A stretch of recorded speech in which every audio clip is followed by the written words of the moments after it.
So recently I started working on boss animations for our game Echoes in the Mist, and then I brought it into the Unity engine and found that for whatever reason, the lock-on system simply wasn't working on the boss. So I decided to see how it worked on other enemies in the game, but immediately ran into an issue. I didn't like the system. The target was too low, switching felt weird, and overall it just didn't work how I wanted the lock-on system to work.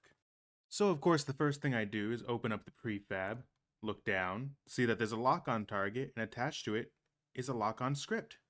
And I thought that was perfect. Here's how the targeting's all working, except there's one little issue.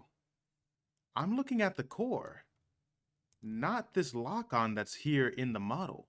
Initially, all I thought I had to do was go into the lock-on and the camera systems and change it from looking at the actor's core to looking at the actual target transform inside of those models. This did actually fix the issue of the UI pointing at their chest instead of at their feet.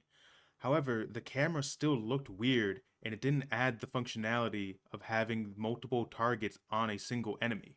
And so I had to go into our target system and basically rewrite all of our functions so that it was getting the actual target instead of the core. Now that all that was done, all I had to do was add more targets to the boss and then go into game. And now I can switch between multiple targets all on one enemy.